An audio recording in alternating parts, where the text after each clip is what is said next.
రగులుతున్న యువతరం నేడు జగనన్నను పిలుస్తోంది చూడు. రగులుతున్న యువతరం నేడు జగనన్నను పిలుస్తోంది చూడు. అణగారిన దీనులకు దీపమై వెలగాలి, బానిసైన పేదలకు తోడుగను నిలవాలి. జాగు చేయక జెండా పట్టవయ్యా, అభివృద్ధికి బాట వెయ్యవయ్యా. ఎందుకయ్య మౌనం మరెందుకయ్య ఆలస్యం, ఎందుకయ్య మౌనం మరెందుకయ్య ఆలస్యం. కదలిరా కదలిరా జగనన్న మా జగనన్న.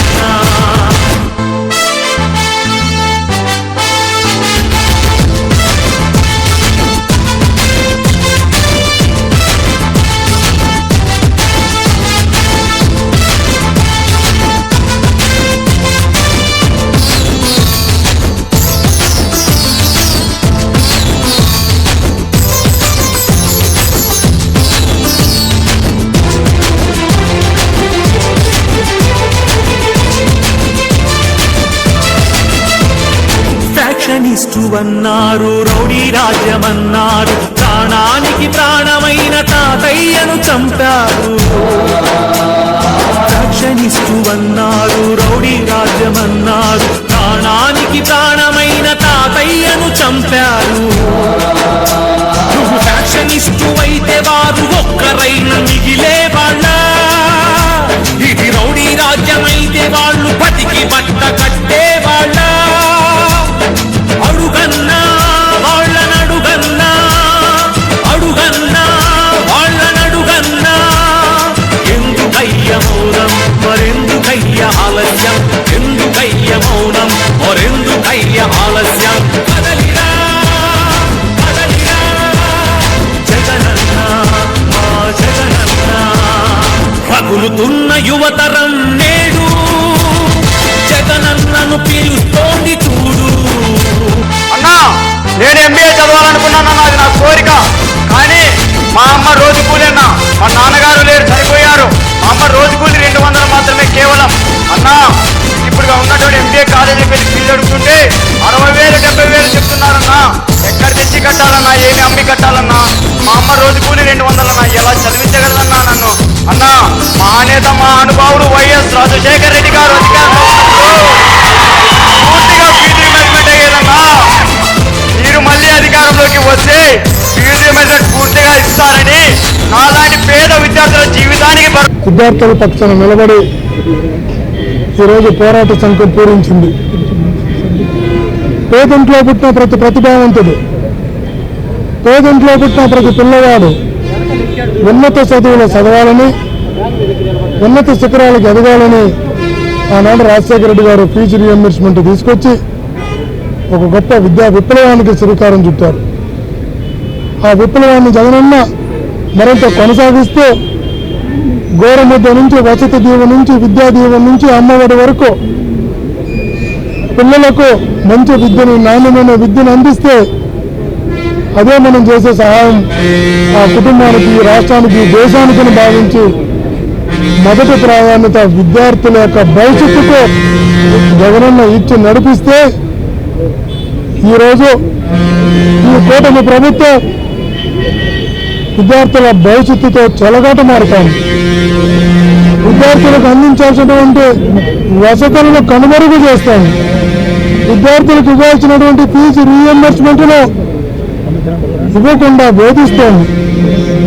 పిల్లలు ఈరోజు స్కూళ్ళ నుంచి, కాలేజీల నుంచి టీసీలు తీసుకుని వెళ్ళే పరిస్థితి ఈ రాష్ట్రంలో కనబడుతోంది. ఇలాంటి విద్యా వ్యవస్థను నిర్వీర్యం చేస్తూ పిల్లల భవిష్యత్తులో ఈ కూటమి ప్రభుత్వం ఇబ్బంది పెడుతున్న ఈ పరిస్థితుల్లో వైఎస్ఆర్ కాంగ్రెస్ పార్టీ విద్యార్థుల పక్షాన నిలబడి విద్యార్థుల భవిష్యత్తు కోసం, విద్యార్థుల యొక్క ఉన్నత చదువుల కోసం, వాళ్ళ చదువుల మధ్యలో ఆగిపోకుండా ఉండడం కోసం వైఎస్ఆర్ కాంగ్రెస్ పార్టీ ఫీజు పోరును ఈరోజు ప్రారంభించింది.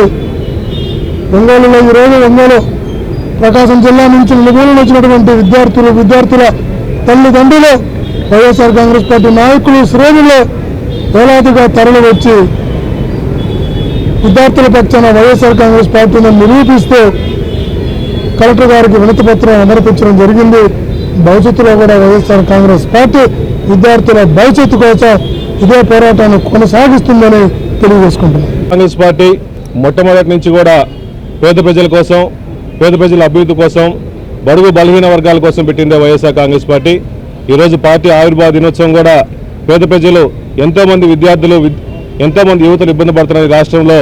ఇదే రోజు ఇటువంటి ర్యాలీ ప్రోగ్రాం చేయటం, పేద ప్రజల కోసం అండగా ఉండటం నిజంగా సంతోషంగా ఉంది. ఈ రాష్ట్రంలో చంద్రబాబు నాయుడు గారి పరిపాలనలో ఎంతో ఇబ్బందులు పడుతున్నారు. ఎంతో ముఖ్యంగా పేదవాళ్ళందరూ మంచి డాక్టర్లు అవ్వాలి, ఇంజనీర్ అవ్వాలని చెప్పేసి ఎంతోమంది ఆశతో కాలేజీలో జాయిన్ అయితే ఈ రాష్ట్రంలో ప్రతి క్వార్టర్లీ సుమారుగా 700 కోట్ల రూపాయలు కావాలి. అంటే 2800 కోట్లు ప్రతి సంవత్సరానికి. వసతి దీవెన 1100 కోట్లు కావాలి. సుమారుగా 3900 కోట్లు సుమారుగా కావాల్సి వస్తుంటే ఈ బడ్జెట్లో కానీ, గతంలో కానీ, ఈ ఫైనాన్స్ ఇయర్లో కానీ సుమారుగా 2800 కోట్ల రూపాయలు పెట్టారు చంద్రబాబు నాయుడు గారు. అవసరమైంది సుమారుగా 7000 చిల్లర కోట్లు ఈ బడ్జెట్కి గత ఫైనాన్స్ ఇయర్కి కావాల్సి ఉంటే చంద్రబాబు నాయుడు గారు చాలా తక్కువ పెట్టి ఇంకా పేదవాళ్ళని మోసం చేస్తున్నాడు. ఇటువంటి మోసం చేసే నాయకుడు ఈ రాష్ట్రంలో అసలు అవసరం లేదు. ఆ రోజు రాజశేఖర్ గారు కానీ, జగన్మోహన్ రెడ్డి గారు కానీ పేద ప్రజల కోసం ముఖ్యంగా స్కాలర్షిప్లు టైం టు టైం ఇచ్చిన మహానుభావులు రాజశేఖర్ గారు, జగన్మోహన్ రెడ్డి సభాముఖంగా తెలియజేస్తున్నా. అదేవిధంగా ఎలక్షన్ల ముందుకి సుమారుగా ప్రతి యువతకి ఈ రాష్ట్రంలో 20 లక్షల ఉద్యోగాలు ఇస్తామని చెప్పి కళ్ళబోళ్ళ మాటలు చెప్పేసి ఈ ఉద్యోగాలు ఇవ్వకపోతే వాళ్ళందరికీ నిరుద్యోగ భృతి కల్పిస్తామని చెప్పి 3000 రూపాయలు చెప్పిన పెద్ద మనిషి నిరుద్యోగ భృతి గురించి మాట్లాడలేదు, ఉద్యోగాల గురించి మాట్లాడలేదు. ఈ బడ్జెట్ ఫైనాన్స్ జిల్లాలో పెట్టాల. అదేవిధంగా ముఖ్యంగా ప్రకాశం జిల్లాలో, పశ్చిమ ప్రకాశం జిల్లాలో జగన్మోహన్ గారు మంచి ఉద్దేశంతో ఈ రాష్ట్రంలో 17 మెడికల్ కాలేజీలు పెట్టి దాంట్లో మార్కాపురంలో మెడికల్ కాలేజ్ పెట్టేసి ఆల్మోస్ట్ అడ్మిషన్ కూడా స్టార్ట్ అయ్యే టైంకి చంద్రబాబు నాయుడు గారు వాటిని ప్రైవేటీకరణ చేస్తామని చెప్పేసి కలబోలు మాటలు చెప్తున్నారు. వైఎస్ఆర్ కాంగ్రెస్ పార్టీ తరఫున మేమందరం డిమాండ్ చేస్తున్నాం. మెడికల్ సీట్లు ఎమ్మటే ఇవ్వాలి, పిల్లవాళ్ళందరికీ స్కాలర్షిప్లు ఎమ్మటే రిలీజ్ చేయాలి, విద్యార్థులందరికీ నిరుద్యోగ భృతి కల్పించాలని చెప్పి వైఎస్ఆర్ కాంగ్రెస్ పార్టీ తరఫున డిమాండ్ చేస్తున్నాం. విద్యా వ్యవస్థను వీధిలో వదిలేసి విదేశాల్లో నాయకులు తిరుగుతూ విద్యాశాఖ మంత్రిగా ఉన్నటువంటి లోకేష్ గారు తన శాఖలో విద్యార్థుల భవిష్యత్తును సర్వనాశనం చేస్తూ రెడ్ బుక్ రాజ్యాంగం పేరుతోటి ఒక అరాచక పరిపాలన సృష్టిస్తూ ఉంటే ఈ రాష్ట్రానికి వస్తున్నటువంటి కంపెనీలు కూడా పారిపోతున్నాయి. విద్యార్థులకు ఇవ్వాల్సినటువంటి 4600 కోట్ల రూపాయలు విడుదల చేయడానికి ఈ పెద్ద మనుషులకి, 3 నాయకులకి ఈ రాష్ట్రంలో అనేక పార్టీలు కలగలిసి కూటమి కట్టి ప్రజలకు ఏదో చేస్తానని మోసం చేసి 4600 కోట్ల రూపాయలు బకాయిలు చెల్లించడానికి, ఫీజు రీఎంబర్స్ చేయడానికి చాతగాని దద్దమ్మ ప్రభుత్వం, అసమర్థ ప్రభుత్వాన్ని ఈ ప్రజలు ఏ విధంగా తిరగబడుతున్నారో, ఏ విధంగా అసహించుకుంటున్నారో ఇవాళ జరిగినటువంటి ఈ యువ పోరు తరలి వచ్చినటువంటి అశేష జనాన్ని చూస్తేనే మనకు అర్థం అవుతుంది. ఈ శాఖల్లో ఉన్నటువంటి మంత్రులు వారి శాఖను పట్టించుకోరు, విద్యార్థుల భవిష్యత్తును పట్టించుకోరు. నిరుద్యోగ భృతి ఇస్తానని చంద్రబాబు నాయుడు గారు కళ్ళబొల్లి కబుర్లు చెప్పి గతంలో ఏ విధంగా అయితే తను అధికారం అనుభవించినప్పుడు 2014 నుంచి 19 వరకు విద్యార్థుల్ని మోసం చేశారో, నిరుద్యోగుల్ని మోసం చేశాడో అదే విధంగా మళ్ళీ కొనసాగుతూ ఉంది. అంటే ఇతని ఉద్దేశం ఏంటంటే మనం ప్రతిసారి ఇలాగే చేయొచ్చు, ఆశ పెట్టొచ్చు, మోసం చేయొచ్చు, దగా చేయొచ్చు, దోపిడీ చేయొచ్చు, అడ్డం వచ్చినటువంటి వ్యక్తుల మీద కేసులు పెట్టి జైల్లో వేయొచ్చు అనేటటువంటి విధంగా వారి యొక్క వ్యవహార సరళి కొనసాగుతూ ఉంది. ఒక్క వ్యవస్థ అంటే ఒక్క వ్యవస్థ, ఒక్క పని అంటే ఒక్క పని. ఈ 10 నెలల్లో చెయ్యలేనటువంటి దద్దమ్మ పరిపాలనని ఈ కూటమి పరిపాలన కొనసాగిస్తూ ఉంది. మొట్టమొదటిసారి ముఖ్యమంత్రిగా అడుగుపెట్టినటువంటి చంద్రబాబు నాయుడు గారు ఈ పశ్చిమ ప్రకాశం ప్రాంత జిల్లా కేంద్రాన్ని ఏర్పాటు చేస్తానని, మార్కాపురాన్ని ఏర్పాటు చేస్తానని మాటిచ్చాడు ఎలక్షన్స్.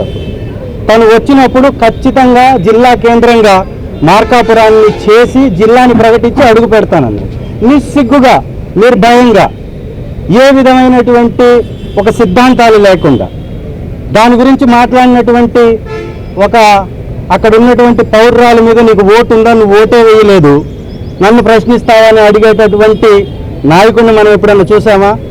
ఈ రాష్ట్రంలో ఉన్నటువంటి సంపద మొత్తం కొందరికే అందరికీ కాదు, వైఎస్ఆర్ కాంగ్రెస్ పార్టీ శ్రేణులకి ఏమీ చెయ్యొద్దని మాట్లాడుతున్నటువంటి నాయకుడు ఈ దేశంలో ఎవరైనా ఉన్నారా? ఇంతగాని చాతగాని పరిపాలన, చావలేనటువంటి పరిపాలన, అసమర్థత పరిపాలన ఇంకొక నాయకుడు ఎవరు చేయలేరు. వీళ్ళు కొనసాగడానికి అర్హతను కోల్పోయారు. ముఖ్యంగా విద్యార్థులకు ఇచ్చినటువంటి మాట నిరుద్యోగ భృతి ₹1 కూడా కేటాయించలేదు అంటే ఇది ఎంత పెద్ద మోసం. ప్రతి ఒక్క నిరుద్యోగి దీన్ని గమనించాలి, నిలదీయాలి, కూటమి నేతల్ని అడ్డుకోవాలి. గ్రామాలలో అభివృద్ధికి శూన్యం, అభివృద్ధి జరిగినటువంటి ఎమ్మెల్యేలని అడ్డుకోవాలి, నిలదీయాలి. మరి మాట ఇచ్చినటువంటి వ్యక్తి మోసం చేస్తే 420 కేసులు పెట్టాలి. దీనికి ప్రతి ఒక్కరికి ముందుకు రావాలని వారికి కూడా పిలిపిస్తూ ఇకనైనా ఈ కూటమి ప్రభుత్వం ఈ దుర్మార్గాలు మాని ఇచ్చినటువంటి హామీలను నెరవేర్చాలని, ఈ కూటమి పరిపాలనని ఇదే విధంగా కానీ కొనసాగిస్తే విపరీతమైనటువంటి వ్యతిరేకత ప్రజల్లో ఆల్రెడీ ఉంది. ఇంకా పెద్ద ఎత్తున ప్రజల్ని కలుపుకొని వైఎస్ఆర్ కాంగ్రెస్ పార్టీ జగనన్న గారి నాయకత్వంలో వైఎస్ఆర్ కాంగ్రెస్ పార్టీ ఆధ్వర్యంలో పెద్ద ఎత్తున ఉద్యమ కార్యక్రమాలు చేపడతాం. వెలుగొండ ప్రాజెక్టు మీద చంద్రబాబు నాయుడు గారు వెన్ను చూపించి ఈసారి అయితే పారిపోయాడు, కానీ ఇంకొకసారి ఆ విధంగా చేసే అవకాశం లేకుండా కూడా చేస్తాం. ఈ ప్రాంత ప్రజల యొక్క కళ వెలుగొండ ప్రాజెక్ట్, ఆ ప్రాజెక్టుని దగా చేస్తూ మోసం చేస్తూ రూపాయి కేటాయించకుండా ఇచ్చినటువంటి కేటాయింపులు కూడా కేవలం తెలుగుదేశం నాయకులకు మాత్రమే R&R ప్యాకేజ్ కోసం వాళ్ళు చేస్తున్నటువంటి ఏదైతే కార్యక్రమాలు ఉన్నారో వాటిని కూడా అడ్డుకుంటాం. వెలుగొండ కంప్లీట్ చేయాలి. విద్యార్థులకు ఇచ్చినటువంటి ఈ బకాయిల్ని మాటని నిలబెట్టుకో. మెడికల్ కాలేజ్ మార్కాపురం వారు సభ పెట్టిన కూతవేటు దూరంలో వచ్చినటువంటి వెంటనే కూటమి ప్రభుత్వం ఆ కాంట్రాక్టర్ని భయపెట్టి తరిమివేసింది. ఈ విధంగా విద్యార్థుల భవిష్యత్తుతోటి ఆటలాడుకుంటుంది. ఏ రాష్ట్రమైనా కానీ కేంద్రంలో ఉన్నటువంటి కేంద్ర ప్రభుత్వం ప్రతి రాష్ట్రానికి ప్రత్యేకంగా మెడికల్ సీట్లని కేటాయిస్తూ ఉంటే ఈ పెద్ద మనిషి మాత్రం మేము మెడికల్ కాలేజీల్ని నడపలేం, ప్రభుత్వంలో మాకు చేత కాదు, మేము దీన్ని ప్రైవేట్కి అప్పచెప్తాం ఈ వ్యవస్థనని చెప్తున్నటువంటి దుర్మార్గ నీచమైనటువంటి ప్రభుత్వం ఈ రాష్ట్రంలో కొనసాగుతుంది. ఇది ఇమీడియట్గా ఈ రాష్ట్ర ప్రభుత్వం కూడా వారి విధానాన్ని మార్చుకోవాలి. ప్రజలకు ఇచ్చినటువంటి వాగ్దానాలను నెరవేర్చాలి. శాసనసభ్యులు, జిల్లా అధ్యక్షులు సోదరులు బూచపల్లి శివప్రసాద్ రెడ్డి గారి నాయకత్వంలో, అట్లాగే పెద్దలు గౌరవనీయులు చేరెడ్డి భాస్కర్ రెడ్డి గారు, అమ్మ వెంకయ్యమ్మ గారు వారి సారథ్యంలో ఈరోజు పార్టీ ఇచ్చినటువంటి పిలుపు మేరకు యువత పోరు కార్యక్రమాన్ని ప్రధానంగా 3 డిమాండ్లతోటి విద్యార్థులకు ఫీ రియంబర్స్మెంట్ వెంటనే చెల్లించడం, రెండోది యువతకు ఏదైతే వాళ్ళు చెప్పడం జరిగిందో 20 లక్షల ఉద్యోగాలు సృష్టిస్తాం, సంపద సృష్టిస్తాం. ఒక ముఖ్యమంత్రి ప్రమాణ స్వీకారం చేసిన వెంటనే ఒక సంతకం పెడితే ఆ సంతకానికి ఒక విలువ ఉంటుంది. గతంలో మనం చూసాం. దివంగత నేత రాజశేఖర రెడ్డి గారు మొదటి సంతకం పెడితే ఉచిత విద్యుత్ ఎట్లా అమలయ్యేది. కానీ డిఎస్సీ నిర్వహిస్తామని చెప్పి ఇంతవరకు 9 నెలల్లో కూడా యూసే లేదు. కాబట్టి తక్షణమే సర్వీస్ కమిషన్ నోటిఫికేషన్స్ ఇవ్వాలి అని చెప్పి రెండో డిమాండ్.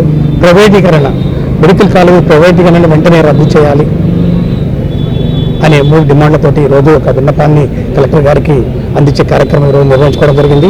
మరి విద్యార్థులు, నిరుద్యోగ యువత, తల్లిదండ్రులు పెద్ద ఎత్తున మరి ఈరోజు ఒక కార్యక్రమాన్ని విజయవంతం చేశారు. మరి ధన్యవాదాలు తెలియజేసుకుంటూ ఒకటే సూచిగా ఈ యొక్క ప్రభుత్వాన్ని మేము ప్రశ్నిస్తా ఉన్నాం. హామీలు ఇచ్చారు, అలవి కాని హామీలు ఇచ్చారు. 6 సూపర్ 6లు ఇచ్చారు. సూపర్ 6 తర్వాత అనేక దఫాలుగా ప్రజల దగ్గరికి ఓట్ల కోసం వెళ్ళినప్పుడు 143 పైచీలకు హామీలు ఇచ్చారు. ముఖ్యంగా విద్యాశాఖ మంత్రి తన యువజనం పాదయాత్రలో పదే చెప్పడం జరిగింది. రాసుకోండి, డేట్ నమోదు చేసుకోండి, టైం రాసుకోండి.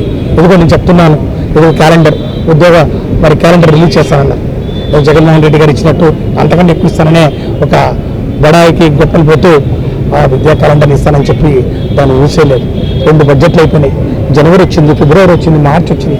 5 సంవత్సరాలు ఎట్లా అయిపోతాయి. కానీ ఇంతవరకు దాని గురించి ఏమీ చేసే ఆలోచన వాళ్ళకి లేదనే విషయాన్ని కూడా నేను మనవి చేసుకుంటూ ఖచ్చితంగా ఈరోజు వైఎస్ఆర్ కాంగ్రెస్ పార్టీ ఏదైతే 12 సర్వీస్ కమిషన్ నోటిఫికేషన్ ఇచ్చిందో కనీసం దానికోసమైనా ఈరోజు ఈ యువత ఎదురు చూస్తున్నటువంటి నేపథ్యంలో తక్షణమే వాటిని రిలీజ్ చేయండి.